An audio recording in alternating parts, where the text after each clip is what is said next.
April 1945.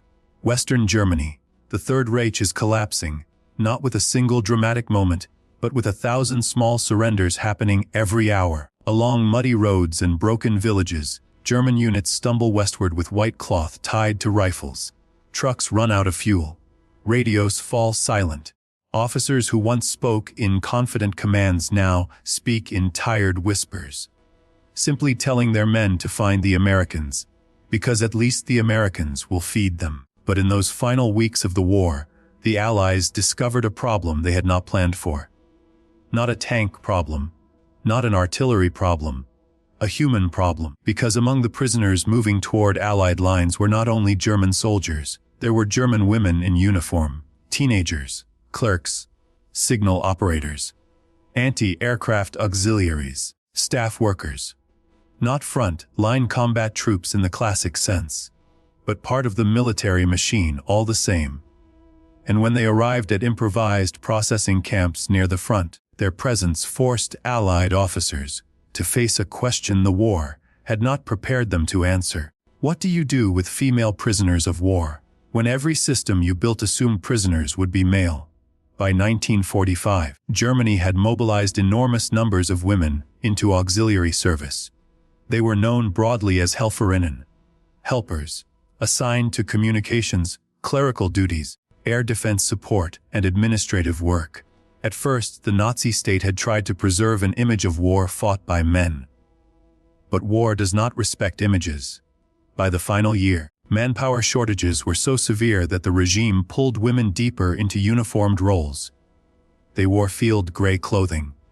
They lived near military sites. They worked beside soldiers. And as the front lines collapsed, many found themselves exposed to the same hunger, cold nights, and air raids as the men. They had been told they were serving the fatherland. They had been told surrender was shameful. They had been told the enemy would show them no mercy. But April 1945 was not a world of certainty anymore. It was a world of fear, because these women had heard the stories, some real, some exaggerated, some fueled by propaganda, that German women would be humiliated if captured. That surrender would mean violence, that they would be punished simply for existing on the losing side of history. So when groups of German auxiliary women reached Allied positions, exhausted, thin, covered in road dust and mud, their fear was not the fear of battle. It was a different kind of fear.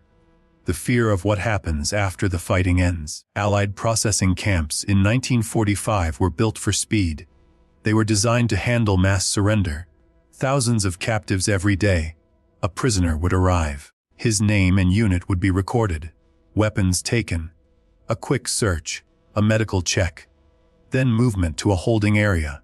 But when the prisoners were women, everything became more delicate. The Geneva Conventions demanded humane treatment and respect for dignity, but the reality on the ground depended on who was present, what resources existed, and how much discipline commanders could enforce in a fast-moving war. The Western Allied armies generally tried to follow strict rules for prisoner handling, not because war suddenly became gentle, but because order mattered. Disease control mattered, security mattered, and discipline mattered, and female prisoners created a situation where discipline was tested in a new way. A standard search procedure could become humiliating if mishandled. A medical inspection could feel like punishment if done without explanation. And the terror inside these women, raised on years of propaganda, could turn even a normal procedure into panic. So many Allied camps adopted a simple principle: whenever possible, female prisoners would be searched and medically checked by female personnel, army nurses, women medical officers, female interpreters when available. Not always perfectly, not everywhere, but enough that for many captured German auxiliaries, the first shock of surrender was not violence. It was professionalism. Imagine how strange that felt. A young woman, 19 or 20 years old, who had spent years being told the enemy was a monster, steps into a processing tent expecting humiliation, and instead hears a calm voice telling her to sit down, hold out her arm, answer simple questions, and cooperate. No screaming, no revenge. Just procedure. And for some, that calmness was almost harder to understand than cruelty would have been. Because cruelty fits propaganda. Cruelty confirms the nightmare. But calm professionalism forces a person to confront something more confusing. The possibility that everything they were told was a lie. Many of these women had not joined out of fanaticism. Some believed in the regime. Many did not. Some were conscripted. Some volunteered for work and were pulled into uniformed service. Some simply wanted food, safety, and purpose in a collapsing economy. And by 1945, a large number were no longer thinking about ideology at all. They were thinking about surviving the week. They had marched past refugee columns. Old men, mothers, children, dragging carts and carrying what little they owned. They had seen burned villages. They had heard aircraft above them like constant thunder. They had watched the German state demand loyalty, while failing to provide even basic protection. When surrender came, it wasn't a dramatic decision. It was a practical one, a choice between hunger and food, between chaos and rules. But inside those camps, especially in the first days of capture, there was a moment that repeated again and again. Quiet, emotional, rarely photographed. A moment where a prisoner would whisper something that had nothing to do with politics. Something human. Please don't shame me. Not because they feared punishment for a crime, but because surrender for them felt like being stripped of identity. In Nazi society, shame was a weapon. Women were trained to fear it, to obey it, to survive it, and war had already taken so much from them. Sleep, safety, family, certainty. Now, surrender threatened to take the last thing. They thought they still controlled dignity. Allied medical personnel noticed the patterns quickly. Many of these prisoners were malnourished. Many showed signs of exhaustion and long-term stress. Some had infections from weeks on the move. Some were suffering from lice and poor hygiene, common across entire armies in late war conditions. Some were sick with diseases that spread easily through displaced populations. The purpose of medical checks was partly humanitarian and partly protective, because disease in a prisoner camp could become a disaster for everyone. But to the women being examined, it could feel like a moment of complete vulnerability. Some cried silently.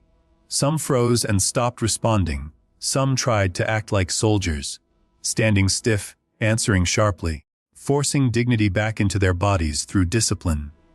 And some, despite their fear, were surprised by the restraint shown by the enemy. A female nurse explaining the procedure, an interpreter repeating the words slowly, a blanket handed over without drama, a cup of hot liquid, thin coffee or soup, offered afterward. Small actions. But in war, small actions become enormous, because they suggest something the prisoner never expected to feel again: normal life. In diaries and post-war interviews, Allied personnel sometimes described these moments as emotionally difficult. Not because they forgot the crimes of the Nazi state, but because war had brought them face to face with a truth that propaganda tries to erase. Not every person wearing the enemy's uniform looks like a villain. Many look like frightened teenagers. Many look like exhausted workers. Many look like people who were pulled into history and did not know how to escape it. This doesn't rewrite what Germany did. It doesn't erase the suffering caused by the regime. But it reveals something uncomfortable about total war. When a state collapses, it doesn't only collapse on generals and politicians. It collapses on ordinary people first. And when those people surrender, the victor inherits more than prisoners. They inherit the moral burden of what victory looks like. In the West, Allied commanders generally understood something important. By April 1945, they were not just defeating an army. They were preparing to occupy a nation. And how they treated captives mattered. Not only for ethics, but for the future stability of Europe. That's why discipline in prisoner handling was enforced so strongly. Why looting and abuse could be punished. Why camps tried to separate women from men. Why female staff were used when possible. Because victory isn't only firepower, Victory is also control. Control of your own soldiers. Control of the chaos. Control of what kind of world you create after the enemy loses. For the German women captured in those last weeks, surrender was the end of their war. But it was also the beginning of something else. A long silence. Because after the war, few wanted to talk about German women in uniform. To Germans, it was a reminder of defeat and humiliation. To the Allies, it complicated the narrative of good versus evil. To historians, it created uncomfortable questions about responsibility, participation, and survival inside a dictatorship. So many stories were folded away, not always destroyed, not always hidden on purpose, just forgotten, because war remembers battles, not processing tense. It remembers explosions, not whispered fear, but those quiet moments mattered, because they showed that even at the end of the most brutal conflict in modern history, there were still human beings capable of choice. Some chose cruelty. Others chose discipline. Some chose revenge. Others chose restraint. And sometimes, in the middle of a muddy tent full of exhausted prisoners, one small decision, one calm voice, one respectful procedure, was enough to remind someone that life could still exist after war. That is the forgotten side of surrender in 1945. Not just the collapse of a regime, but the collision between fear and dignity, and the strange reality that sometimes the enemy you were taught to fear is the first person to treat you like a human being again. If this story changed the way you see the final days of World War II, drop your thoughts in the comments, and subscribe for more true war stories and forgotten history from the battlefield.